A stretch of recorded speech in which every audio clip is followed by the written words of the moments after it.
Hey everyone, welcome to episode 4 of the Louven Podcast. I'm here today with Sam from Gallagath. Gallagath is a synth pop style project that Sam has created, and I think that all of you enjoy his music that he's written as much as I have. How are you today, Sam? Yeah, I'm doing good. How are you? Yeah, good, thank you. So with all of these interviews, I start right at the beginning. And that question is always, what is one of your first musical memories? First musical memories. I have to think about that. I think like the earliest bands that I ever really I think I've always liked music. I haven't really been making music my whole life, but it's been a thing with me. I tend to get pretty good, I guess we all do, but I get obsessive over a group for a period of months. Yeah. Really, you know how it's one group is everything and then another group sort of replaces it. Yeah. I think the earliest group for me was it's a bit of a weird one, but I was really into the All American Rejects. Oh, right. Yeah. If you're familiar with I Gives You Hell, I know it's one of the big songs that they did. Yeah. And it's specifically I had the CD copy of their fourth album from 2012 called Kids in the Street, which is the one album that nobody knows from them, despite the fact that they were massive, right? It's this their career was dead at this point. They'd had their few hits. Yeah. It's the only reason. I don't know how that became the first album I got into, but yeah, I think that was that was sort of one of the albums that kind of got me into just pop music in general, and just the idea of guitar, even the idea of merging rock music and pop, combining instruments and having things change into different parts. There's this one song on there called Gonzo, which it's this really slow, subdued thing. It just starts with a bass, a few bass notes.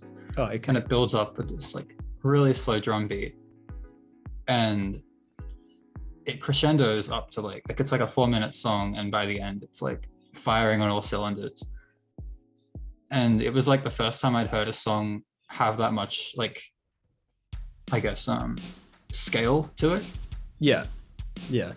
So yeah, I guess that's sort of the first album that stuck out to me.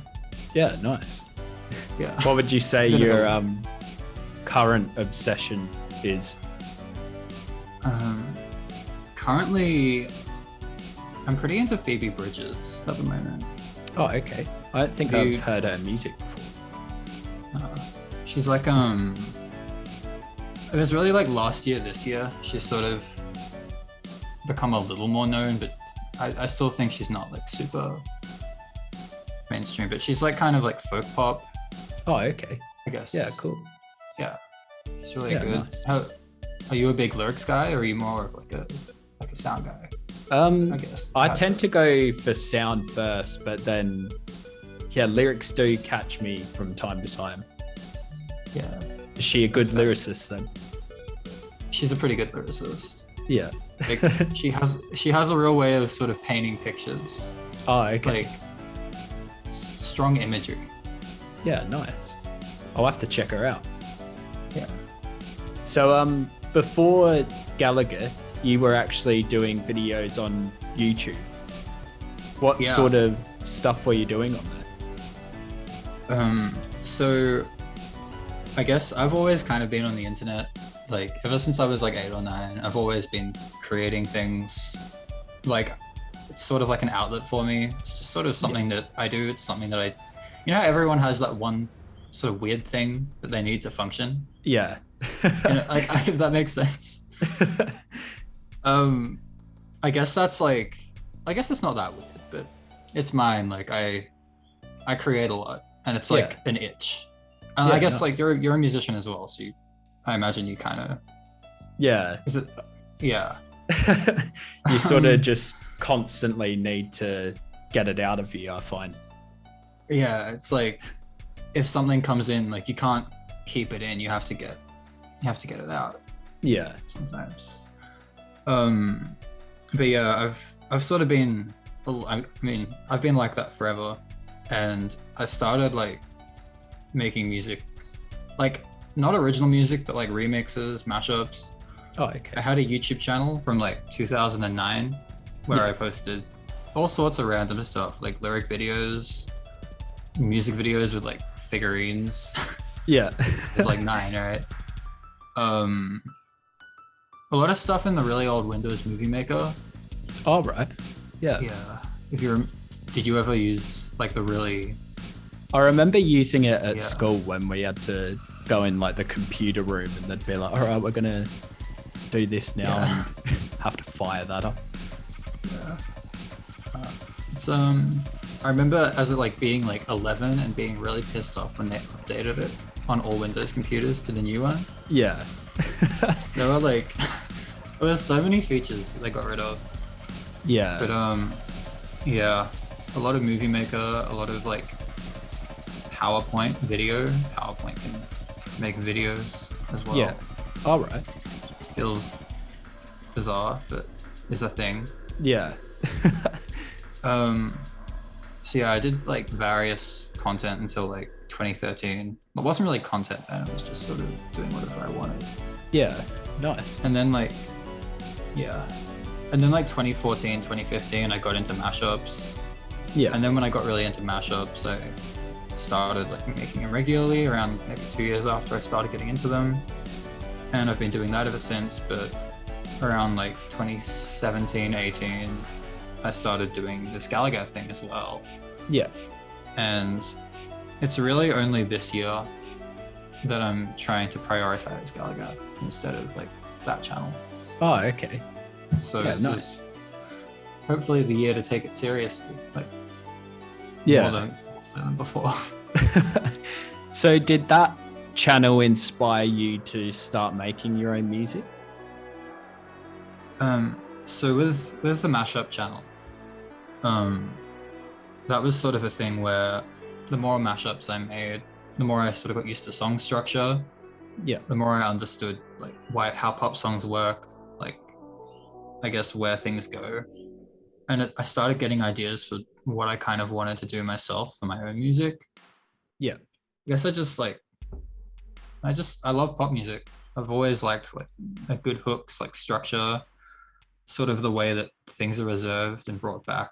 Like I don't know. I really like a good pop song, and I like trying to write good pop songs.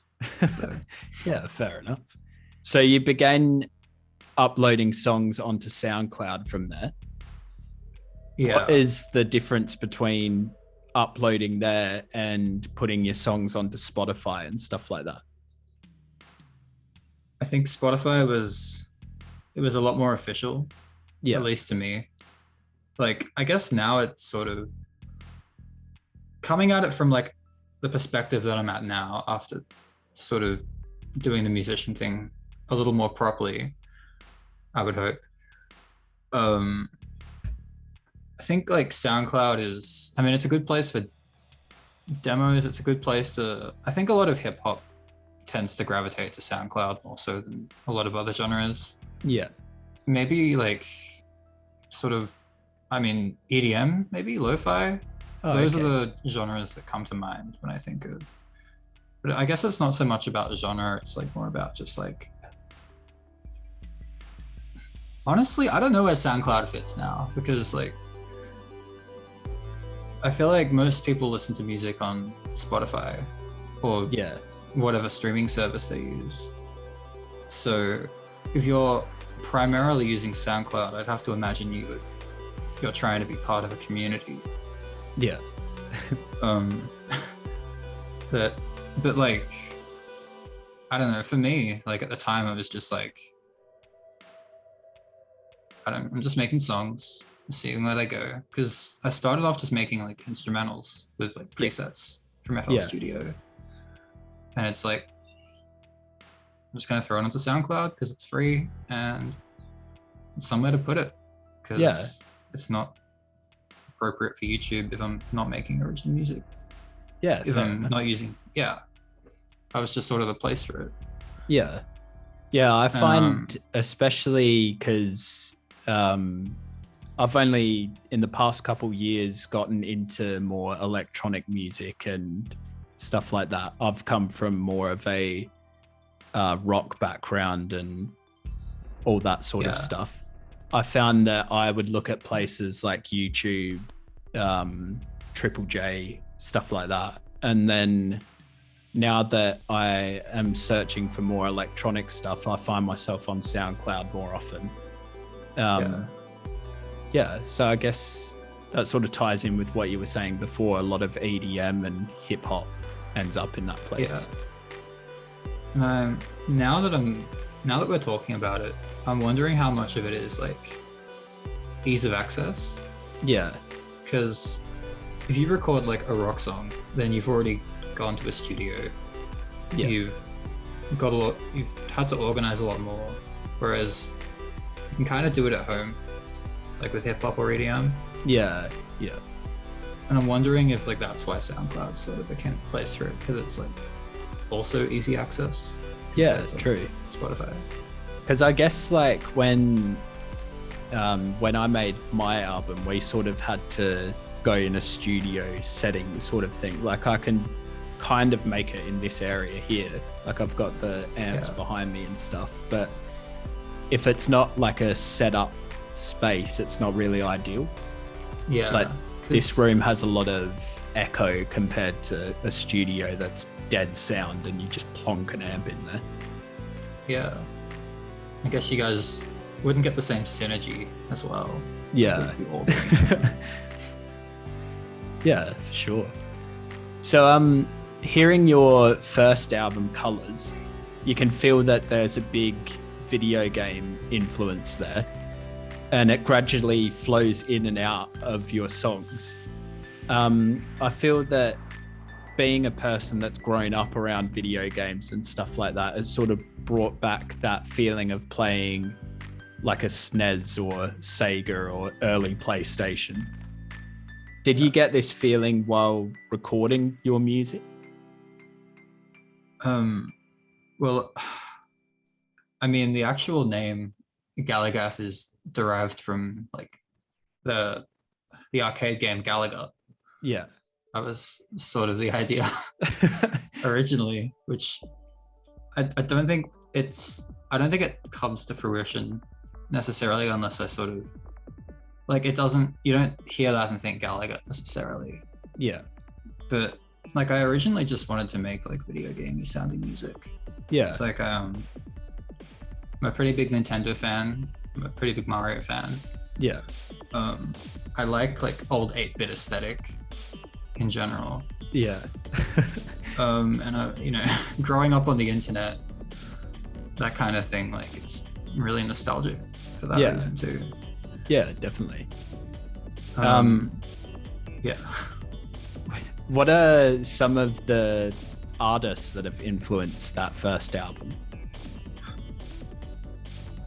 Artists, I would say it's always a bit weird with because I feel like for me it's more songs. Oh, okay. I'm just trying to think because most of those songs back in because Colours was maybe 5 years ago now. Yeah. A lot of it's sort of hearing one thing and being I want to try and do this, but make it my own. So the Synthesiac, that was, I'd heard the song Colorful by Panic at the Disco. Oh, okay. And it was sort of, have you heard the track? Yeah, I have heard that. Yeah. It's got, how it's got that kind of upbeat, kind of preppy kind of 80s sort of energy to it. Yeah. I wanted to kind of just try and, I literally just took the chords and played around with them until they were different. Yeah. Enough to be not colorful. Yeah. And just kind of went along with that. Yeah, nice. And yeah, generally that's kind of how it is. the sounds that I tend to be attracted to are all sort of video game sounding. Yeah. But so usually what I make ends up being that anyway. And then the songs end up being whatever I'm listening to, sort of adapted into what I come up with at the time. Yeah. So you would have been quite young on that first album then. How old were you when you started making this music and ended up releasing that first album? So Colors, that was March 2017, I think. So I would have been 16. Oh, okay. At the time. Yeah, wow. Yeah. With your music, are you the only one that records and mixes it and stuff like that? Yeah. Yeah. Pretty much. Because obviously from like a rock aspect, it's quite common for someone else to do all of that sort of stuff. Do you find it difficult doing it by yourself all the time, or do you get someone to look over it? Or well, originally, like, I like the idea of being a producer and sort of having that control over your own sound, because I'm always scared I'm gonna like give something to someone and then the vision isn't gonna connect, and it's like I don't want to like. It's just, it becomes a really uncomfortable conversation when someone does something to like something that you have a very strong artistic vision about, and you know, their artistic vision isn't necessarily what you would try and like. Sometimes they're not compatible, and it's like that. I've always been a bit scared of that. I'm trying to collaborate a bit more now, mostly because my music's getting like more complicated, because the vocals I still struggle mixing vocals. Oh, okay. Like, that's the thing that really gets me the most. Yeah.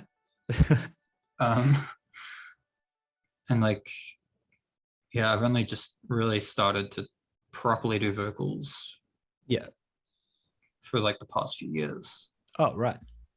Yeah. But yeah, I sort of wanted to like get production skills. Like, that was sort of the aim early on, and it's you know, I'm always trying to learn. But like for those first, like for Colors 1 and Colors 2, especially those, they were kind of every song is a little bit, I have a little bit more understanding of how FL Studio works, or like how to produce than the last. Yeah, nice. Yeah. So Colors 2 came out the same year. Were they released at the same time, or? So Colors 2 was August, so it was just like a few months after. Oh, okay. That was pretty much like, I just kept having ideas. I was like at a real creative point. Yeah. At the time. And I'm pretty sure like almost all of the songs were made after Colors 1 had been released too. Oh, right. Like, wow. Like, I didn't really make songs and then worry about promoting them. I just sort of put them out. Yeah. Because I was still learning. So I just kept I had like tons of ideas. Yeah. And I ended up having like 10 songs that became Colors 2. Like, yeah. It was just enough for an album. So, and I always think it's kind of cool having like this is like, as someone who's like just like a fan of artists, right? Yeah. But like, I love seeing like all the little things that I guess like famous musicians like, or like the big sort of pop stars do. Yeah. Like just like little like trends of like musicality, or just like of like the music mythos and whatever. But I'm wording this in a really weird way. No, it's all I'm trying like this is like a really pretentious way of just saying that like I like the idea of sequels. I think sequels are cool.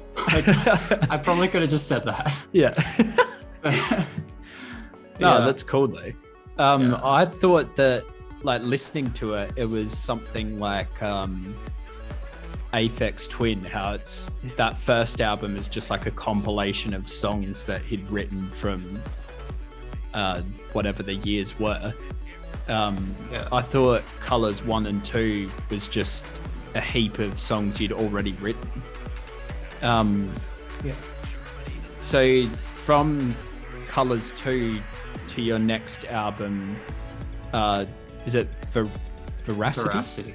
Yeah. Yeah. Was that a quick transition like Colors 1 and 2 as well? That one was a little bit. That was May 2018. I think. Yeah. So that was sort of a little bit longer. I remember I did like, there were a good amount of instrumentals that I'd made during Colors 1 and 2 where I was like, I want someone to sing this. Yeah. And I didn't have anyone to sing. Yeah. For the longest time, and I released Colors 2. Yeah. And I started making other songs. And then I wrote this one song called Make It Out.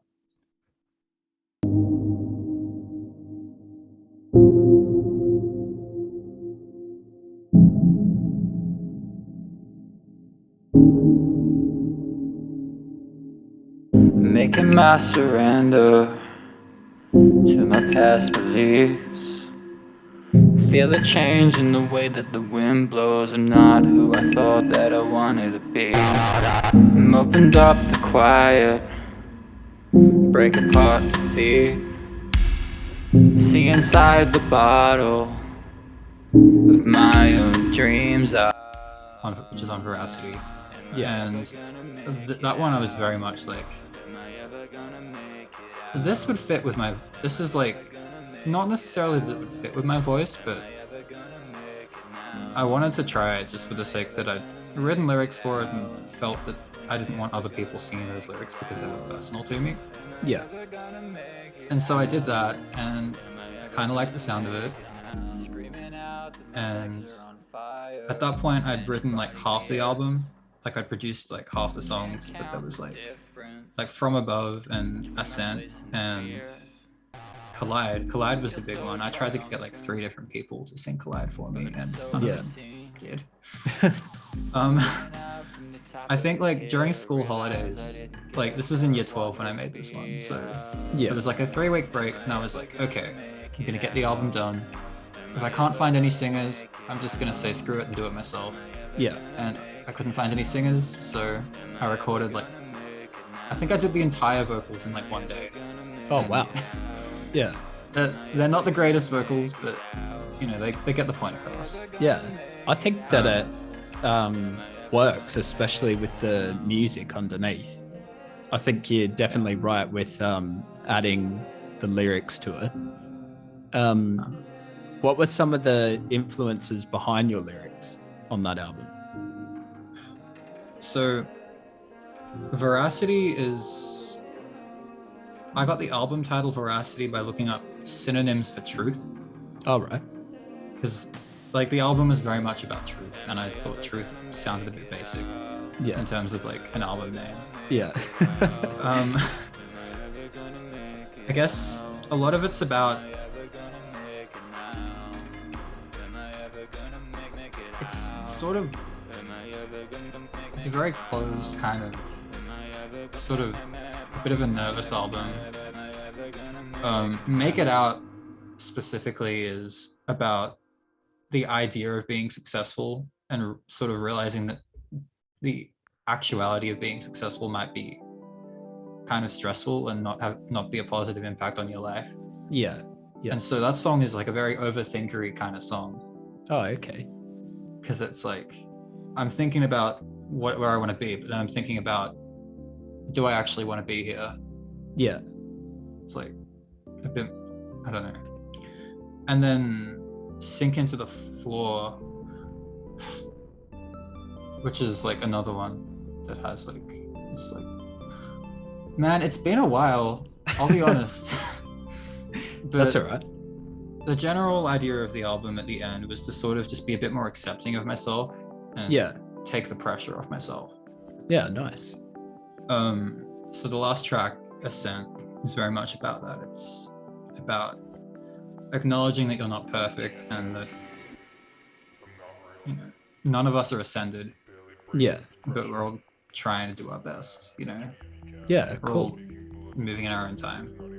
Yeah. So yeah, I think if I could sum it up in one word or one sentence, it'd be an album about trying to be comfortable with the pace of your life. Yeah. Yeah, nice. I feel as though that the writing music-wise matures a lot from Colors 1 and 2. Were you writing a lot more during that time? I was doing quite a bit. Yeah. Yeah. I'd say a lot of it was because, I'd say my creativity was still pretty, like, I was still on a real sort of high point. Yeah. Around that time. So I definitely wanted to get a bit more, because I'd done a lot of stuff and I wanted to sort of, I guess, fine tune it. All right. Yeah. Like, in terms of like the music side of things, like Brand New Me, I think it's one of my best tracks. Like that's probably one of my favorites out of everything I've done. Yeah, nice. Like after that one, I sort of felt like I've kind of like this old kind of sound, the arcadey kind of thing that I've been doing. I kind of felt like I'd done the quintessential version of that in a way. So yeah, I'm glad that sort of feels that way. Yeah. What is it like recording your music? Because I find, especially now that I do a lot of recording by myself, that I become like my worst critic, and I'm constantly making music, but I never release it because it's not up to my standard. Do you have that sort of issue as well?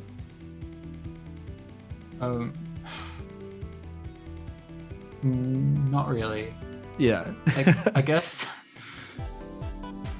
I get a bit perfectionist, but eventually I get to a point where I'm like I've always been okay at stepping back and saying this is as good as I can get it right now. Yeah. And usually I just get either I get too excited about the song to keep working on it. Actually, usually it's just that I just want to get it out. Yeah. Half the time. No, that's definitely a good quality to have, instead of just keeping it to yourself and not letting it go anywhere. Do you find do you enjoy recording by yourself? Like you said that you're starting to collaborate with people more. At the start, especially those first 3 albums, did you enjoy that it was just you? I mean, I think like it kind of had to be that way for me to sort of work out my own kind of lane. Like I think if I'd done it with someone else, I would have had a different development. Oh, okay. Which, it would have been good or bad, but like, yeah. I feel like what I'm doing, I feel like I've got a pretty strong kind of sense of identity in my music. Yeah. So I don't know if that would have been different if I'd worked with more people. Yeah. But now I'm at the point where I sort of like I'm happy with the sound that I have, and I just want to get more professional with it, or like sort of envelope other artists and like contextualize them within it. Yeah, nice. How does your recording work? Like, do you start on keys, or do you have something else that you begin with? Generally, I will open FL Studio and just kind of start making something. Like, sometimes I'll just sit down and I'll just force myself to put something out. Sometimes it becomes an idea. Sometimes I've kind of got like, especially now that I'm writing lyrics as well and doing vocals, songs will come from like a lyrical idea in my head. Yeah. A lot of the time. Or like a little, But like originally it was just like, it's like either like I sit down and I just sort of start doing things until something works, or I have a song that I get inspired by. Yeah. So those are probably the 2 big ones. Yeah, nice. Are there any standout video game soundtracks for you that inspire you the most? I mean, in terms of weird thing is I feel like I haven't actually pulled like that directly from video game music, despite making video gamey sounding stuff. The one that maybe Super Mario Galaxy. Oh, right. Yeah. That's like pretty central point. Yeah. Like if nostalgia was a dartboard, that would be like 100. Yeah. Yeah. So yeah, probably that. Yeah, nice. Have you had the chance to play live with like as Gallagath yet? Yeah. Yeah. I've back in 2019 I started doing mic nights and eventually shows as well. Yeah. And ever since I've been doing maybe a show every few months. So Yeah, nice. How's that been? Like, what is your sort of setup for a live performance? So it's always a bit weird with electronic music. I'm sure, like, have you played live with your electronic stuff before? No, I haven't. I've seen a few people do it before, but it's always varying. Everyone depending on does who it it is. differently. Yeah. Yeah.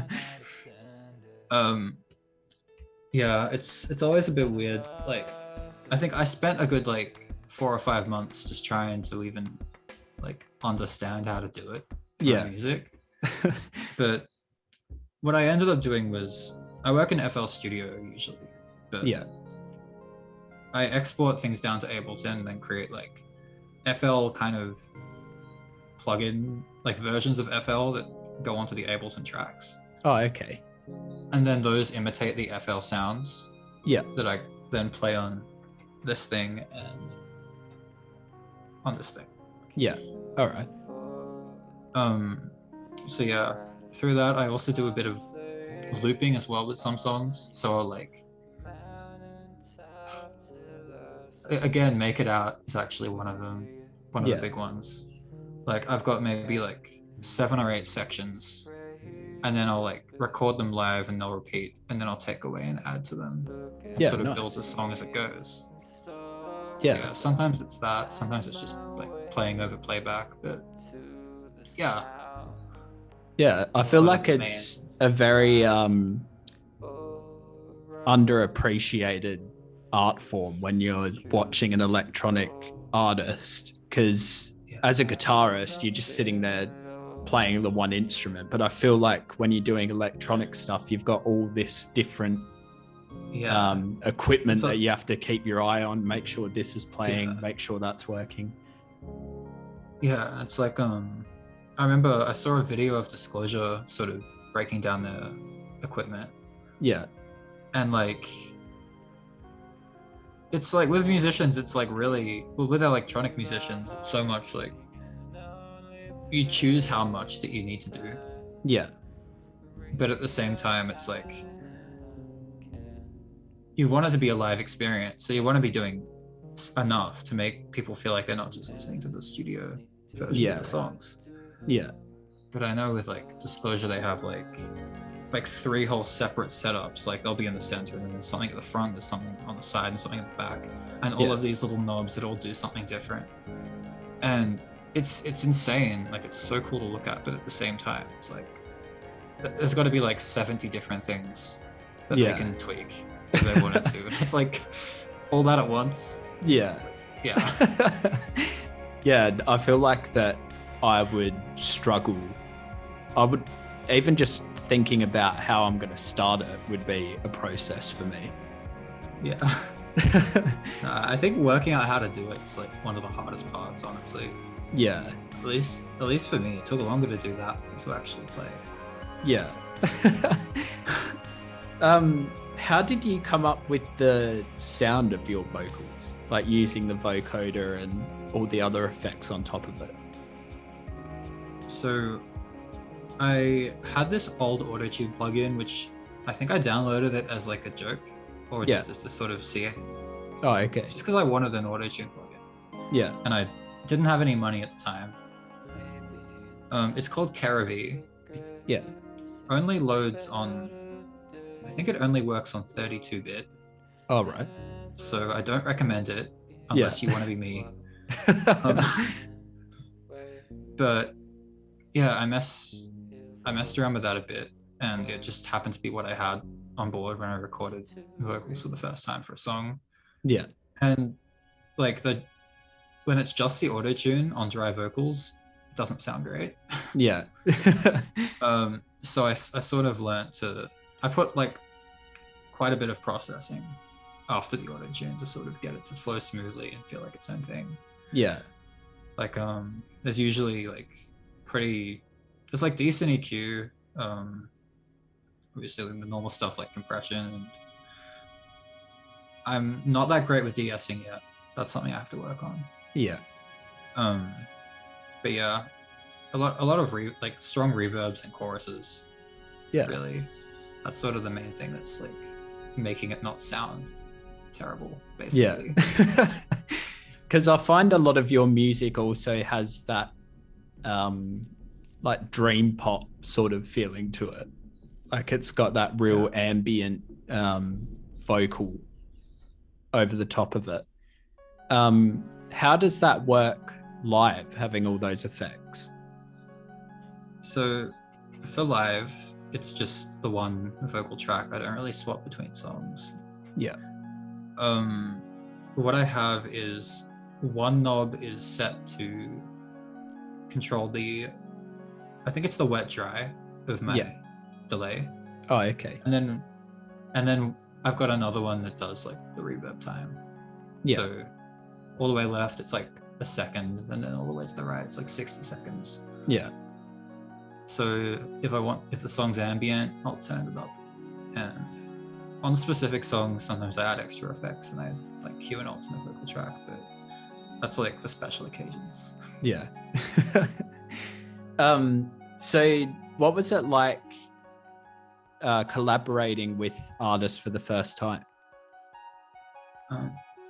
So I think the first time, actually, I think I did one on Veracity, which was From Above, which was one of my friends, Ben. He is a multi-instrumentalist. He's insanely talented.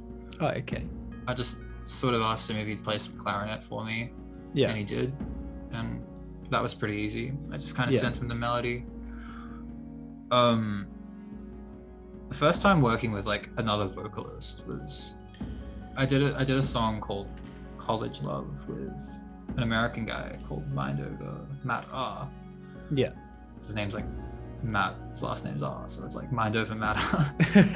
Matt R. And that was sort of a thing of like I had a beat and I sent it through to him and I'm like, I don't really think this is going to work for my solo stuff. Do you want to make a song together? And he's like, yeah, sure.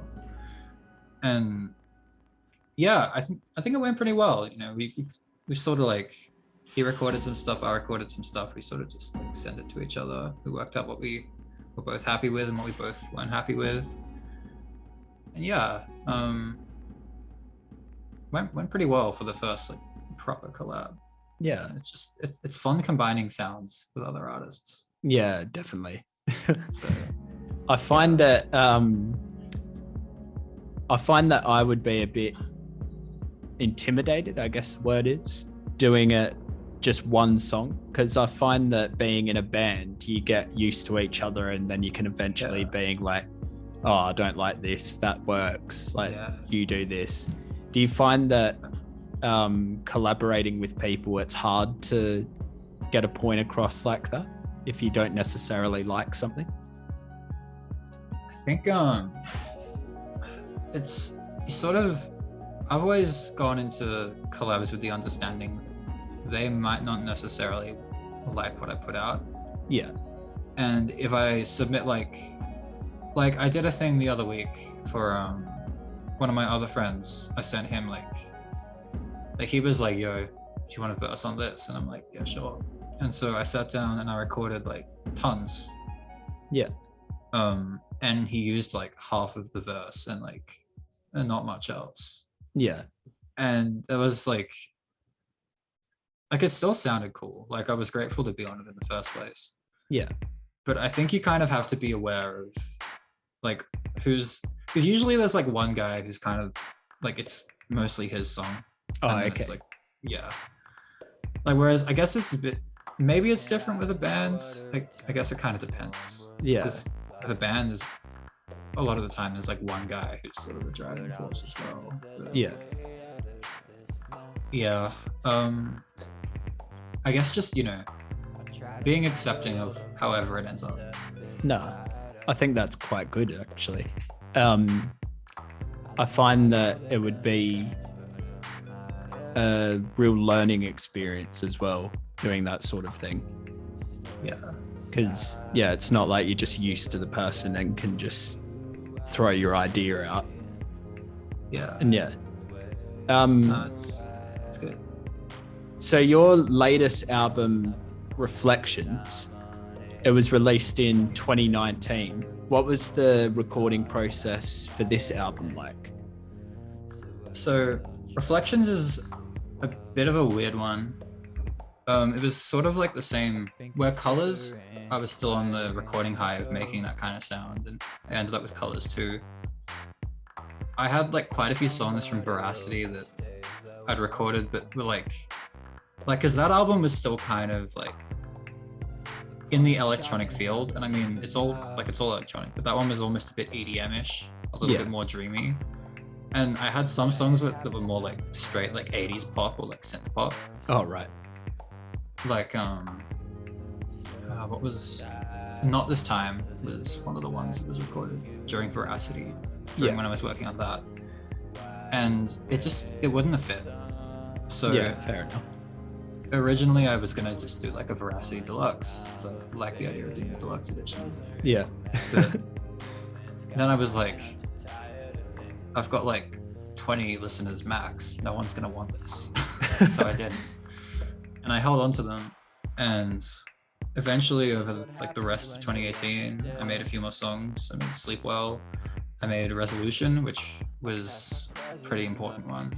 That one was like currently I think it's my most successful song. At the moment. And by around like 2019, I'd started sound production at uni. So I was talking to a lot of other really cool musicians. I met one guy, his name's James Clifton, and we got along pretty well that year, and he was a guitarist, so he did me a favor and he played on 2 of the songs on that album. Oh, okay. And by that point I'd really sort of further gone into the direction of, okay, I want to make like pop music, proper pop music. And so Reflections, but the thing was, by the time that I finished the album, it was like late 2019, like probably like August, September. And I had songs from like March of 2018, and my voice sounded different. My voice sounded childish on some of the songs. And it was a matter of like, I tried to re-record them and I just couldn't get like the same kind of energy from it. It's like, like, cause like the first time you record a demo and you're like emotional about it because you've just written it. Do you sort of feel that sometimes? I find that like I'll make a song and it's really good at first, and then I've revisited a few months later and I just can't get that spark off of it again. It was exactly that. Like there were a few songs that were sort of a bit difficult to manage in that sense. I think I re-recorded some of it, but by the end I'd sort of just like, that was back to before, that was very much like, this is as good as I can get it in its form. And I'm still pretty proud of that album, despite all of that. Like, I think it's my favorite album cover until now. I was gonna bring up the album cover, and did you make that yourself or did you find that somewhere? So that one's my own. I'm only just sort of starting to do art with other people. Oh, okay. Because I don't know, I've sort of reached the capacity on how well I can make an album cover, I think. But the Reflections one was, our class got moved for uni one day, and we were in this other building, and I passed by in this hallway. There was this little sort of exhibition on the side, just like a little glass panel that had a really old camera in it. Yeah. Like a really old radio. I think it was a camera. And I thought it looked really cool, and I can kind of see the reflection of myself through the photo. Yeah. And I just, in my head, I was like, this is a really cool shot. So I took a photo, posted it on Instagram, forgot about it. And then like 5 months later, I was going through old photos being like, album cover, what would be cool? And I found that, and I just like glitched it out and sort of framed it and everything. And yeah, that's how we got there. Yeah, because when I first looked at it, I thought this looks like some sort of robot or something like that. And I thought that it was something you put together and took a photo of. It's pretty ambiguous, I think. Yeah. I kind of like that about it. Yeah. I think even then, like I've only just sort of started becoming more comfortable using my likeness for my music. Like I think I wanted to be a bit hidden in the cover. Oh, okay. To be honest. Yeah. Yeah. So you're actually writing a novel at the moment. How has that been, and also what is the novel about? So the novel is a bit of it's not related to the music. I'll just get that out there. Yeah. It's not like I'm trying to think of like a comparison. Yeah. Like, I don't know. It's not like a Daft Punk Discovery. Yeah. I think what the story connects, you know? Yeah. But it's a book basically sort of like halfway between like Lost, The Walking Dead, some shonen anime as well. It's a bit of a weird combination. Yeah. A little bit of Scooby-Doo. Basically, it's like about a bunch of kids that get wild on schoolies in like the forest that like the main character's parents like have rented out for like years. There's like a secret area in the back that they've been they've been booking the campsite, and the campsite sucks, so they go through the back gate to try and sort of find like a better area to be around. Yeah. But it's like an hour away, and one of the guys who was supposed to map the area out so they can make their way back, he messes up and they end up lost basically. Yeah. And one of the guys, there's like a fire early on, like someone starts a fire, and it's like sort of a mystery as to how it happened. And the main sort of figure that everyone was looking up to disappears in the fire. He's presumed to have passed away. Oh, okay. I mean, I think he does pass away, actually. Yeah. And it's sort of a thing of like, it becomes a survival story, and in turn, I'm trying to also make it a bit of a mystery story as well. Yeah, nice. But yeah, it's a canvas for me to sort of create characters that interact well with each other. It's like I'm mostly trying to just make cool interactions and have like conflicts that fall nicely with each other. Yeah. So I think on paper it's always going to sound a bit generic, but if I can get the characters right, then I'm happy with it. Yeah, sort of like an immersive sort of thing. Yeah. How long have you been working on it for? So I've had the idea since like maybe like 2016, 2015. Yeah. But I started writing it maybe late 2019. Oh, I right. did like the first few chapters. Yeah. So like about 2 years. Yeah, nice. On and off. Yeah. Your latest singles, Time Lost and You'll Come Back, they're a lot more moodier, I guess you'd say, compared to your other ones. What is the main influence between those two singles? So Time Lost and You'll Come Back both tie into the album that I'm actually releasing in a few weeks. Yeah, nice. Called, just sort of just put that out there. Yeah. The album's called Abnormal Nocturnal. Yeah. Both these songs were written. Time Lost was worked over the course of 2020 and 2021. You'll Come Back was made in 2021.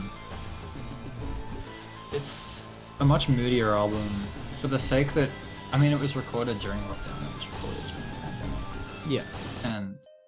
And I don't want to like make it sound like a pandemic album, Yeah. but it's very much like, look, it's an album about sort of being confused, not confused with your direction necessarily, but just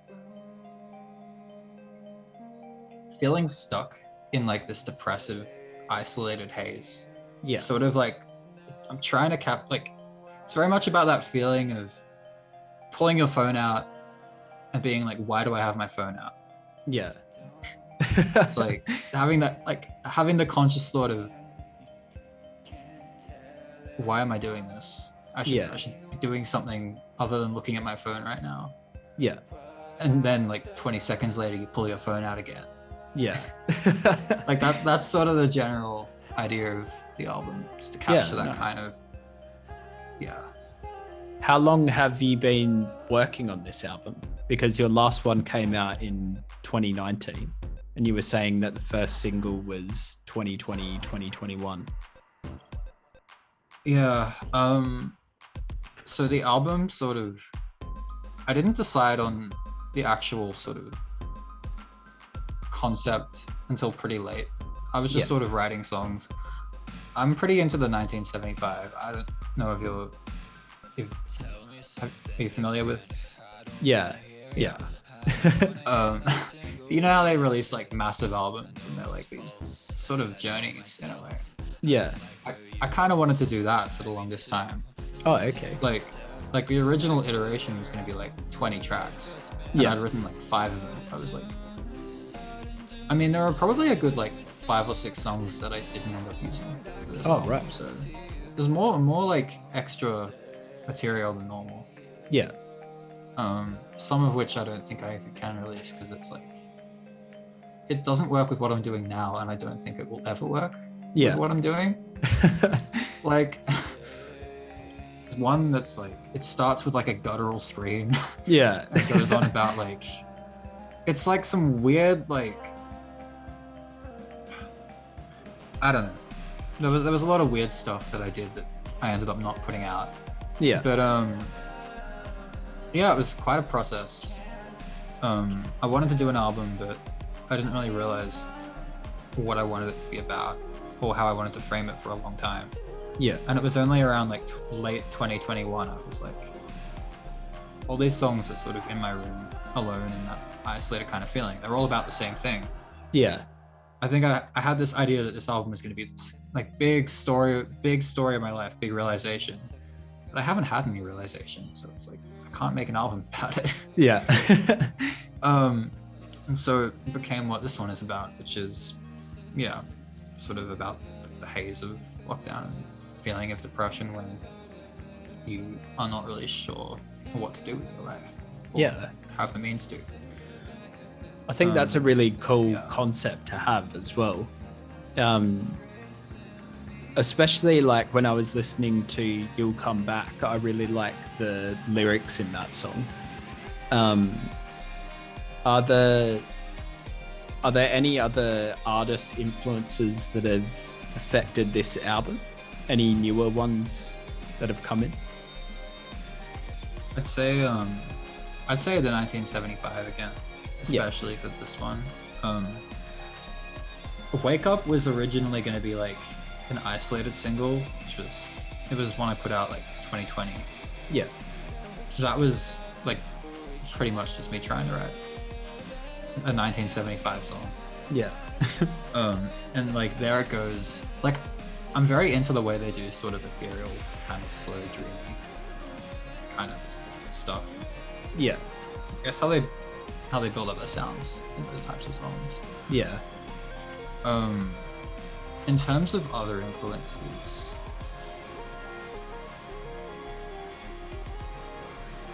I don't know, maybe like 100 Gex, honestly. All right. I'm not quite familiar with them. Are they electronic? They're like, if you've heard the term hyperpop. Yeah. They're like sort of like almost abrasive kind of, actually they are abrasive. like abrasive kind of upbeat.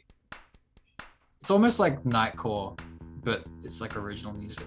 Oh, okay. It's like Right. super crunchy, super digital, like really Yeah. internet. And there are songs on like the first song, Take Me Out, and the last song, In Light Of, are both like there's quite a lot of distortion in both of those songs sonically. Yeah, nice. So yeah, I'd say probably that. Yeah. So back to the like video game sort of aspect. You were mentioning before Super Mario Galaxy. What are some other games that you like to play? I've been really into Celeste lately. All right. Yeah. Just like I'm guessing, have you played it? I haven't played it, but I've watched people do Let's Plays and stuff on it. Been really interested on it. It's really fun. It's Yeah. like really, really good stress relief. It's just like, and every part of it's just done fantastically. The soundtrack's gorgeous. The way that I especially like the way it sets up, like, I guess, progress. Yeah. Like if you fall in Celeste, like it takes like a second to try again, as opposed to like a minute in other games. Yeah. You have to walk all the way back. So that's really cool. Yeah. Characters were really sweet. The story was really sweet. It's addictive. Yeah. I think the artwork on that game is beautiful as well. The art's so pretty. Yeah. I don't know. I love everything about it. Yeah. That and oh, sorry. Oh no, all good. No? Okay. I was about to list like, I don't know. I don't want to like go on this for too long, but No. are you Any other familiar with ones? the Zero Escape? No, I No. haven't played that before. It's like if you've heard of Danganronpa, which is I think it's a bit more well known. Yeah, yeah, I've heard of that. It's like a little bit similar, like it's like a kind of mystery thing, but it's played a lot more straight. Oh, okay. Like basically these 9 characters are trapped in a room, and it's like a replica of the Titanic for some reason, and there are red marks on the doors that have numbers on them, and they've got numbers on their wrists. It's like Cube, or like one of those like weird sort of box kind of horror movie kind of things. Yeah. But it's like a choose your own adventure visual novel, and they just do like the thematics in that game are really cool. Like they go in all these crazy directions. Like there's a lot of I don't want to talk about it in case you play it, because Yeah. but like it blows your mind. Like the series blows your mind. Yeah, cool.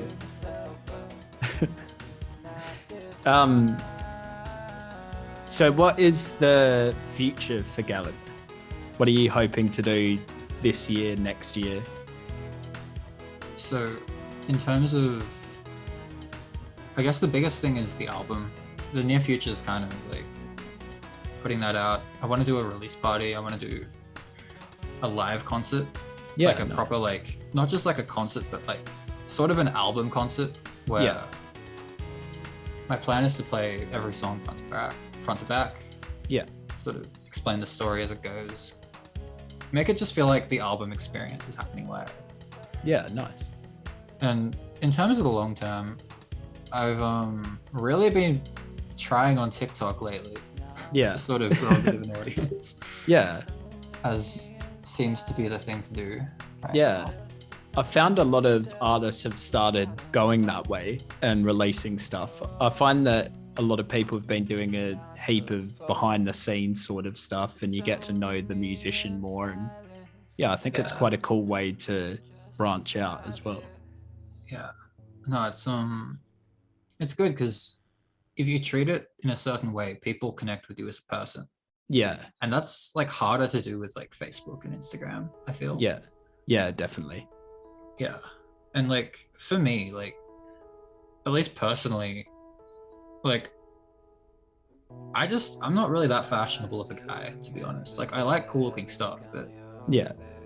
Instagram's not going to work for me, I don't think. Yeah. No, fair enough. Like, you know, I need a place to shitpost. Yeah. And have, you know, like that's how anything's going to happen. Yeah. And Yeah. TikTok is the place. Yeah, nice. So my last question that I ask everyone is, if you could show 3 albums to someone that's never heard music before, what would those 3 albums be?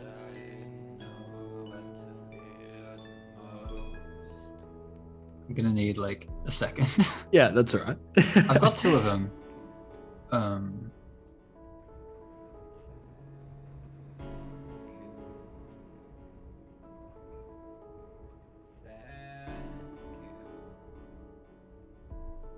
Right. Revolver by the Beatles. Yep. Great album. Notes on a Conditional Form by the 1975. Yep.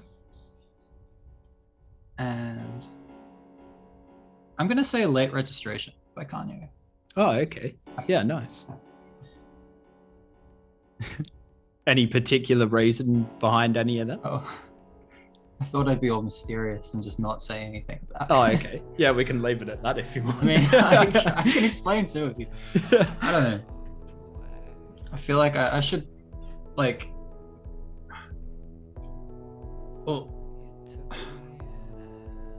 Now I'm thinking maybe Abbey Road would have been a better pick. Because, like I love Revolver, but Revolver's, like, one continuous mood. Yeah. Whereas, like, Abbey Road... I mean, all the albums are, but, like... I don't know. It's hard when you're trying to get it down to just 3, Yeah. I feel like. But yeah. And my thing with Notes is just that they play like 10 different genres, and in my opinion, I think they nail like 9 of them. Yeah. So Yeah, nice. you'd have a lot to go off of. Yeah. And Well, like, yeah. Kanye is Kanye. So. Well, I would like to thank you for coming onto the show and talking about Gallagath. Everyone that... No problem. Everyone that is watching, all of Gallagath's links will be down below, and please support him in any way you can. And yeah, I hope to talk to you sometime soon. Yeah. Talk to you soon, man. Yeah. Thank you. See ya.